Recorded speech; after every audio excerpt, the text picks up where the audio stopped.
Welcome back to Magic Mishaps, everyone. Last we left off, our group of adventurers recently named themselves Fracturebound. Um, they were still on their way to Hamlot. They're about a day or so away from Hamlot. They decided to camp up on a hill, uh, with the silhouette of the tower and the city in the background. Anyways, let's get into it. As the night rolls on, Kale is on watch. The night is too still. Then, shortly after, the wind picks up, and Kale notices something, just a faint outline at the bottom of the hill. A silhouette, not moving, just a watching. The moonlight bends strangely around this silhouette. It's shaped like a humanoid, but it's stretched like a person pulled slightly too tall and a little too thin. The moonlight is just bright enough where you can see that this thing has no face. Instead, it has a single spiraling eye glowing faintly with a bluish white light reflecting from it. Kale's hand slips to his sword. His echo flickers behind him in response. A silent mirror emerging from the unstable weave. Kale, whispering, up. Now. We're not alone. Sora wakes with a spark. She jerks awake, hair lifting with static. She follows Kale's gaze and freezes. Oh gods. It's real. The Watcher tilts his head, not left or right, just slightly forward as if listening. Erin's spores flare instantly as she rises. She steps forward. She recognizes the stillness, the emptiness. This one is touched by the sleepless voice. The figure slowly raises his hand,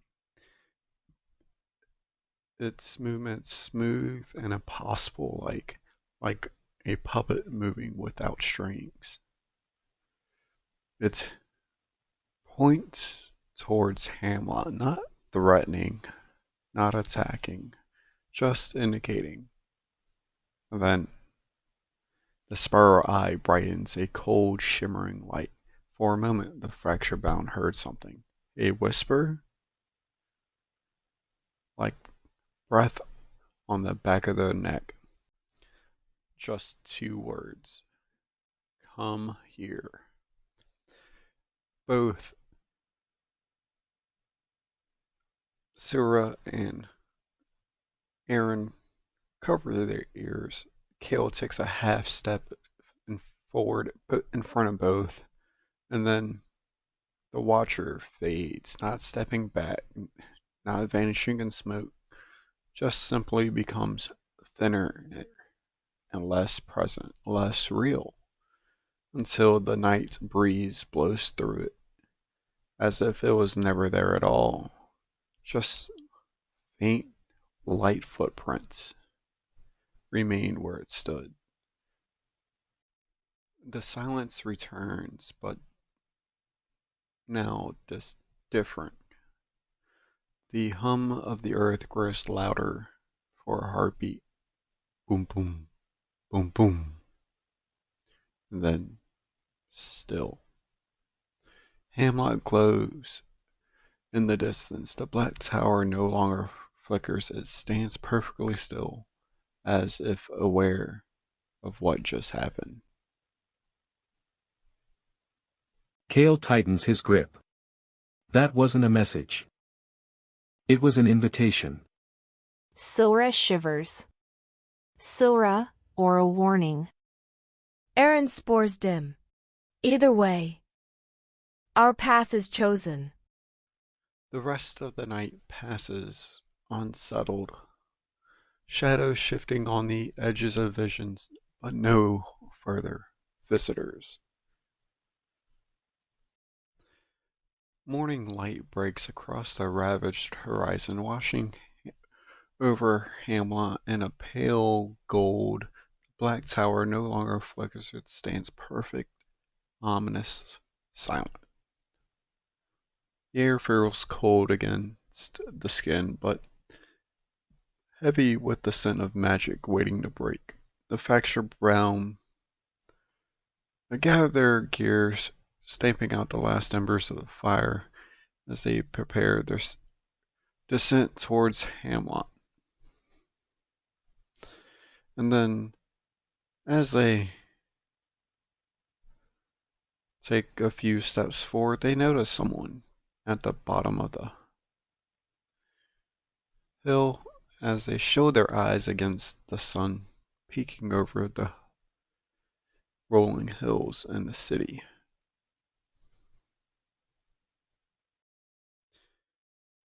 Winding down the road, a lone figure staggers towards them. Hood torn, clothes muddy, steps uneven. A traveler. He looks terrified. Stay back. You're not with them, are you? Kale steps forward cautiously. Kale, we're not here to hurt you. Who are you talking about? Sora notices immediately. His pupils are tiny, barely visible. His hands twitch rhythmically. And every few seconds he flinches at something none of them can see. He's sleep-deprived, but something else is riding him. Look at the V. NS. That's arcane strain. Aaron kneels beside him, letting spores hover around her palm. Peace. You are safe here. His breathing slows slightly, but only slightly. You must not go to Hamlot. The city, it's changing. The people are changing. He looks upward, eyes wild. Their voices in the walls, the streets, are dreams. He puts his hands up to his head and shakes his head violently. We can't sleep anymore. The tower won't let us. And then he collapses into despair. Sora stiffens. You've seen the tower up close? It wasn't there a week ago. It just appeared. Black stone, no doors or windows. And the closer you get, he grabs Kale's arm, surprisingly strong. The more it watches you. Kale freezes. Kale watches. How? The man shudders. He'd say, it watches with dreams that aren't yours, with footsteps behind you leaving no sound, faces that aren't faces. Some people walk towards it and just never stop, just keep walking right into the stone. He looks up at them with raw desperation. I'm begging you. Please just don't go there. Just don't go. And then suddenly the traveler's body tenses up like a puppet whose strings have been yanked on. His head jerks back towards the tower. His voice shifts, whispering the same words that the watcher said. Come here. And then he collapses onto the ground unconscious, completely still, breathing shallow but alive. Kale kneels beside the unconscious traveler, checking his pulse. It's weak, but steady. Whatever seized him has released its GRIP, at least for now. Silra digs quickly through her pack.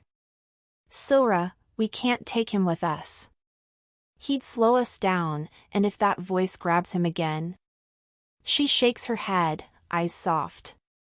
He needs rest more than anything.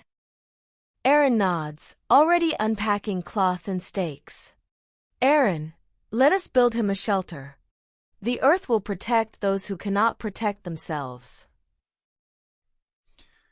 In minutes, the Fracturebound set up a small canvas tent just off the road underneath some trees whose branches bow low, creating natural cover. Inside a blanket fort, inside a folded blanket, a water skin, some dried meat, and a lantern. And an old cloak tucked underneath his head as a pillow. They carried the traveler inside and set the man in. The man doesn't stir and still lost in whatever nightmare resides in him. Then they gently close the flap. Kale, there. If anything comes this way, he'll be hidden. Aaron sets a small circle of protective spores around the entrance. They glow faintly, like tiny drifting embers. Aaron, the fungi will alert him, or us, if something crosses their threshold. Silra snaps her fingers and places a small mark on the tent pole. A ward. If he wakes and panics, it'll calm the weave around him. Maybe stop on the R episode. The three stand facing the tent. The wind blows uphill from Hamlot, carrying a faint, distant hum. As they did what they can for the man, they set their gaze on the dark tower, and maybe even Hamlot that sits just behind it. The Fracturebound descend along the slope towards Hamlot. The morning sun climbs higher and higher, casting long, fractured shadows over the city, built upon the broken skystone. As they reach the edge of the farmlands outside of the outer district, the ground shudders. Kale. His hand snaps to his sword. Brace yourselves. The tremors surge, loose stone rattles. The cracked road splinters further. Old ruins flicker beneath the dust. Kale spreads his stance, planting his boots into the shifting earth. Her hair lifts with static as the weave around her churns. The tremor resonates with the unstable magic inside her chest, pulling at her like a magnet. It's not natural, this is magical tectonics. Something under the city is waking up. One of her sparks snaps into a streamer of blue lightning that cracks harmlessly into the air. Her spores flare, drifting wildly in patterns she cannot control. Aaron drops to one knee, palm pressed into the trembling ground. Her eyes widen, glowing faint moss green. Aaron, it's breathing. Something below Hamlot is alive. The tremors intensify just for a moment. The earth flexes like a heartbeat, a slow, heavy thump, pulsing outward from the direction of the black tower, and then silence. Total, complete silence. The wind dies, the birds stop calling. Even silver sparks dim as the Three of them stand perfectly still.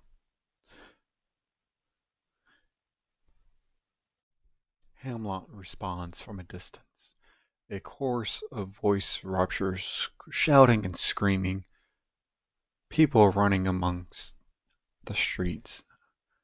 The tremor might have been small here, but inside the city, something massive shifted. Kale's grip tightens. That wasn't just a quake. Sora looks pale. That was a pulse. A magical pulse. Like the Tau. R exhaled. Aaron rises slowly. We must go. Before the next pulse reaches us. As a Fracturebound rush towards Hamlot's outskirt, the city finally comes into full view, and what they see is far worse than anything that they could imagine. The tremor aftermath has transformed the outer district into fractured chaos. Wind whips cracking against broken stone. Magic flickers in the air like heat haze, and three separate horrors unfold at once. A collapsed section of the city wall, panicked citizens fleeing the streets, and buildings phasing in and out of reality. At the collapsed section of the wall, a massive chunk of Hamlot's outer wall has fallen inward. The stone cracked open like an egg. Ancient ruins from the fallen Sky City glow erratically, and the break, sparkling, sizzling, and flickering between symbols none of them recognize. Kale stops first, staring at the exposed innards of the wall. These runes, they're not defensive wards. They're binding sigils. Sora crouches beside one of the glowing shards. And their ancient Sky City script. Much older than the tower. She touches her temple. Something is undoing the city from the inside. The collapsed stone hums, vibrating like it's trying to pull itself back together, but it's failing. As the party approaches the breach, a crowd of terrifying townsfolk flood out of the nearby market street. Children clutched under arms, baskets dropped, carts overturned. A woman shouts, "The ground split open near the river district. The lights! The lights came back on!" Another yells, "The tower! It's spoken!" A third one screams. Kale moves aside to let them through. They're fleeing from something worse than the tremor. A man grabs Sora's sleeve in desperation. "Don't go in there! The city's waking up and it's hungry." Sora's spark flares involuntarily. Sora, we have to. The man runs off, fleeing the city. To the left of the broken wall, something flickers violently. A small house, 2 stories, patched roof, an old wooden sign. It's phasing in and out of existence, not flickering like magic, but shifting. One moment it's solid stone, the next ghostly transparent. Then, next, it's not there at all. Aaron steps closer, breath fogging in the air though the temperature hasn't changed. The anchor stone beneath it is broken. The weave around this place is thinning. A child stands by, staring in fear. Every time the building flickers, he gasps like it's yanking his breath away. Kale grabs him gently and pulls him back. "Where's your family?" The boy points shakily towards the deep city. "Inside? They can't get out?"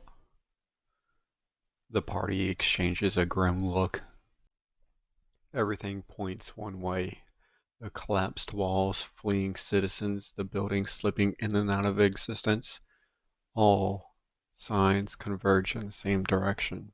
towards the heart of Hamlot. Sora swallows hard. This is just the edge. Inside. It's going to be worse. Kale nods. Then we move. Before the city decides it wants to swallow itself. Aaron's spores glow softly, like lanterns preparing for a dark road. The sleepless voice is singing. We must follow before the chorus grows. Alrighty, that is all for this week. On Magic Mishaps. Tune in next Friday to figure out what the party does, and as always, don't let things weigh you down.